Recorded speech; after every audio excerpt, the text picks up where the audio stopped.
Hello and welcome to our presentation. Our topic is the question: do managers understate earnings in the presence of strong labor unions? First of all, we will start with a small introduction into the topic of downwards earnings management and incentives to do so.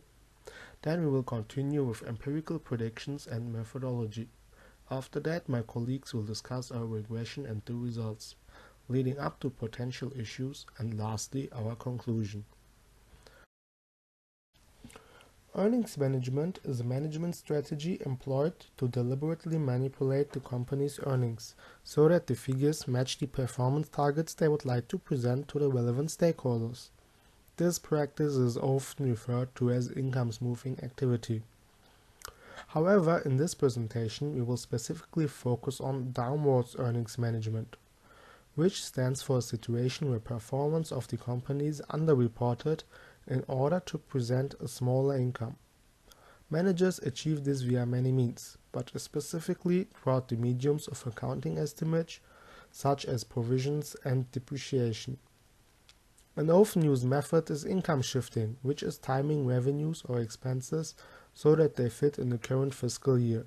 As an example, taking as many write-offs as possible. However, there are two types of earnings management. Firstly, the accrual-based earnings management, which aims to obscure true economic performance by changing accounting methods or estimates within the generally accepted accounting principles. Secondly, real earnings management, which alters the execution of real business and operation activities. Aggressive earnings management is an extreme case and is deemed in auditing as material and intentional misinterpretation of results which is against ethical and legal standards. In academics, debt governance is seen as an incentive for downwards earnings management. Managers tend to manage earnings upwards in the quarters preceding a debt covenant violation, but downwards in the quarter a violation occurs, and they continue to manage earnings downward while the firm remains in violation. A second incentive is to combat labor union demands. While negotiating with a labor union with strong bargaining powers, it would help the company to show a low-performing, unprofitable condition, and therefore give the managers more power at the bargaining table. Management change is more of a goal of upwards earnings management, in which the new management can transfer profit from one period to another to show that the company is doing great. But on the other hand, new managers can use downwards earnings management to inflate the cost of the current period to make it possible to record less losses in future periods. The thought behind this is that the current losses are still attributed to the old management, or seen as an aftermath of previous bad management decisions. Evading tax or other regulatory requirements might be another incentive to show lower profit in the current period. However, tax-motivated downwards earnings management is mostly being accomplished via real transactions. When it comes to our hypothesis development, we compared actions of CEOs against labor unions.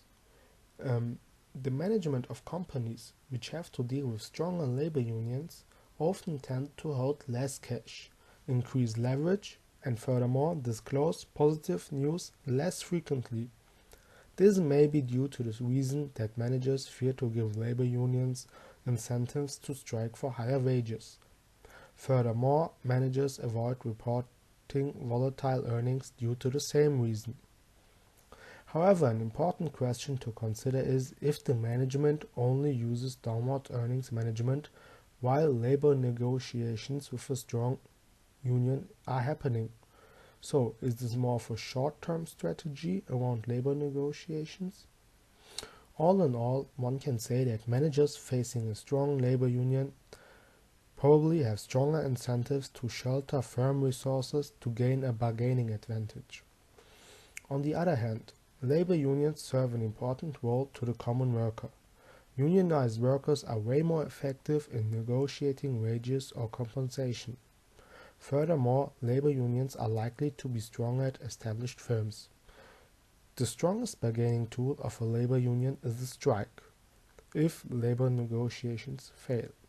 Union leaders are described by academics as one of the uninvited but influential guests at the managerial bargaining table, emphasizing their influence on contracts between managers and shareholders. Now, all of this leads to our hypothesis, which is managers decrease their earnings in presence of strong labor unions. Now, Michael will continue with empirical predictions and methodology. Okay, thanks, Jen, for delivering our hypothesis. We made our hypothesis based on not only empirical prediction, but also some literature evidence.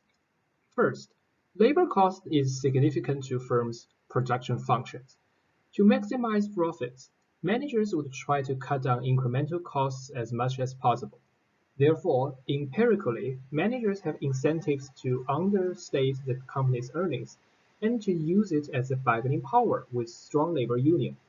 By understating earnings, managers try to convince organized labor that the company is in trouble and does not have enough profits to raise compensation and employee benefits. Also, managers may take advantage of losses and the financial sacrifices of other non-union stakeholders, for example shareholders, to support their claims against the strong labor union.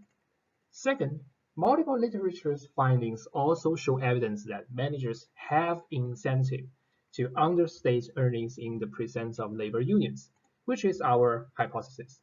For example, D'Angelo and D'Angelo in 1991 document downward earnings management during labor union negotiations. Bova in 2013 finds that firms with a unionized labor force are more likely to miss the analyst earnings consensus.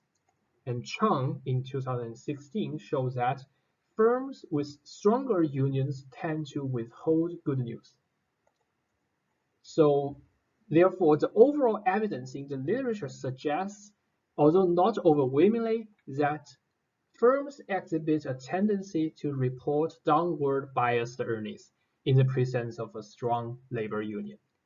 So to testify our hypothesis, we need similar methodology. We used similar methodology with the provided paper. And the next, my team member Jonas will introduce our methodology in details.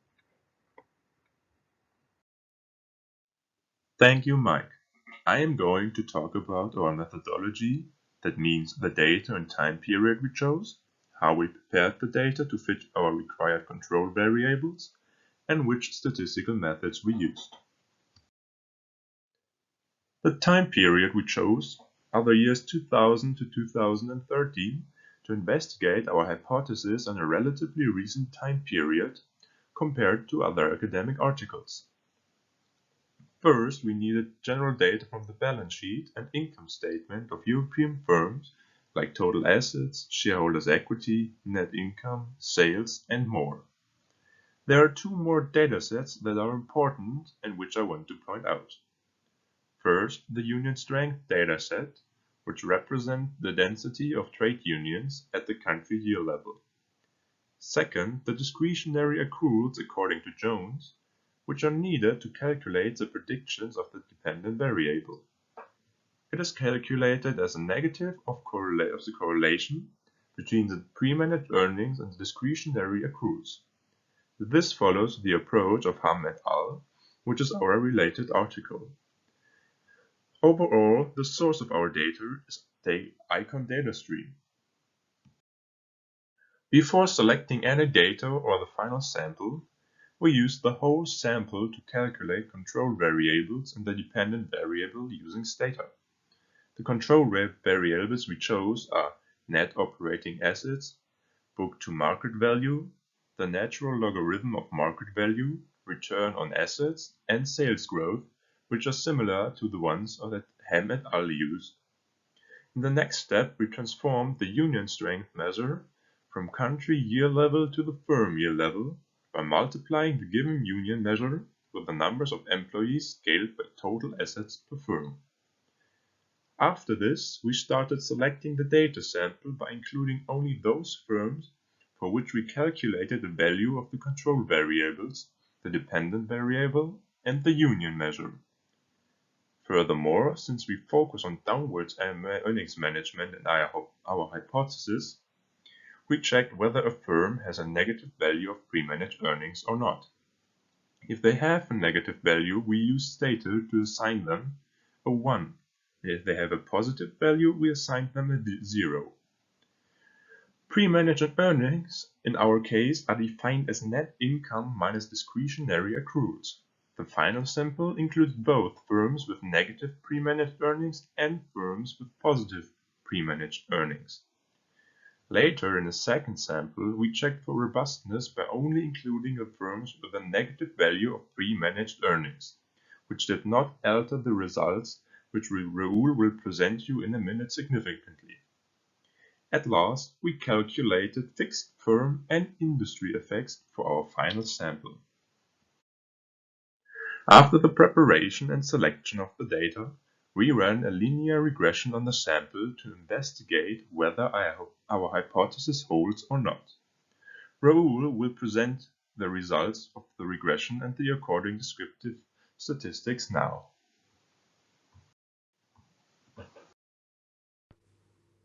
Thanks, Jonas. Before discussing the results, let us infer some important points from our sample data and the variables used. We have used 17,746 firm-year observations from the dataset.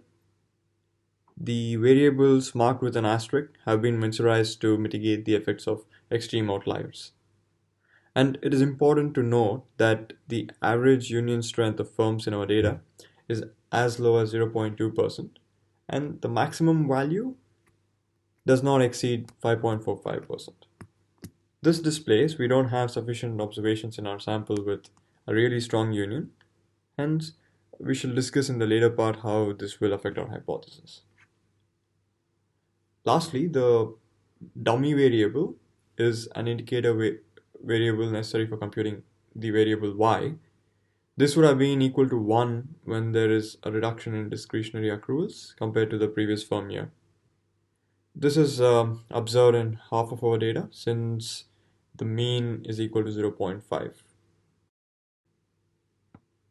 And the table here is a correlation matrix which displays the Pearson correlation values among different variables in our regression equation. Moving on. So here are our main results of running the regression, and you can also see the equation above.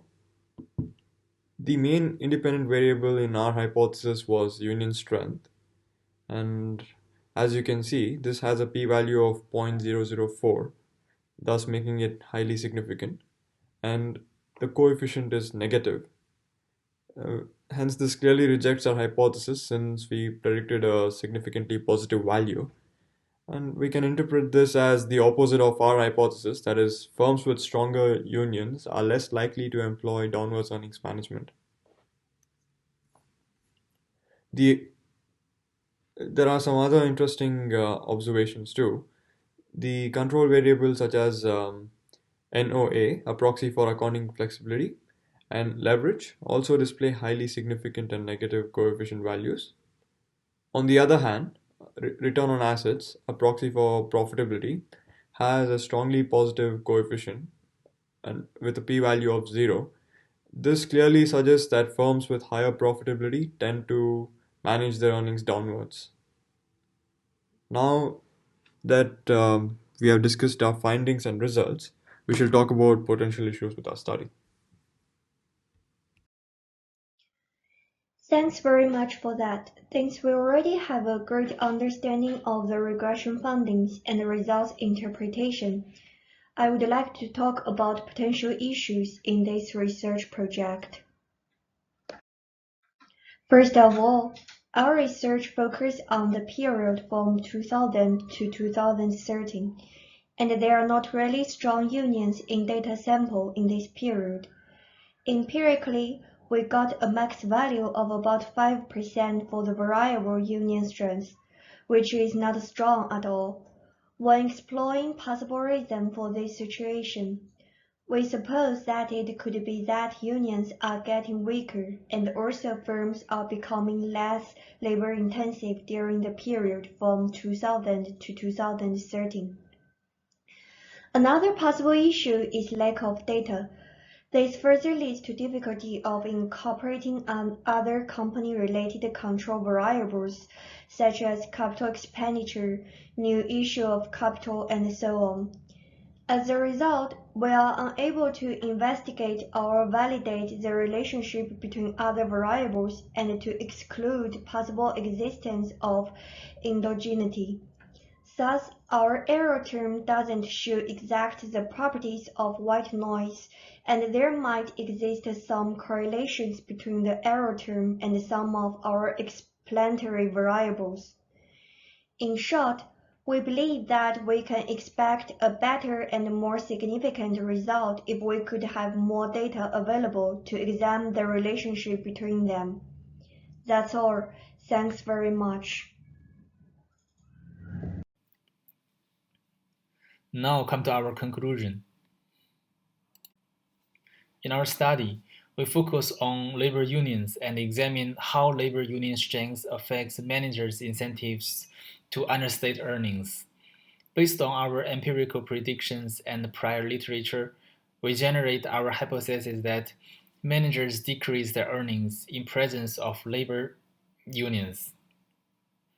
Using a sample covers European firms over the period 2000 to 2013 and similar methodology to measure labor union strengths and downward earnings management activities, we got a negative relation between labor union strengths and downward earnings management activities, which is the opposite result of our hypothesis. This seems quite different from the common sense. Based on our analysis, we developed several reasons for this. The union strength level in our sample might be not high enough, the sample size might be too small, and time period might be too short, or it is a special period when labor unions got weaker. To improve our measurement, more data supply may help us to eliminate endogeneity better. Related to our provided paper, it discusses about smooth earnings activities as a long-term strategy confronted with strong labor unions. If we also consider upward earnings management and are given more comprehensive database, we might get the same result with the paper. This is all of our presentation. Thank you.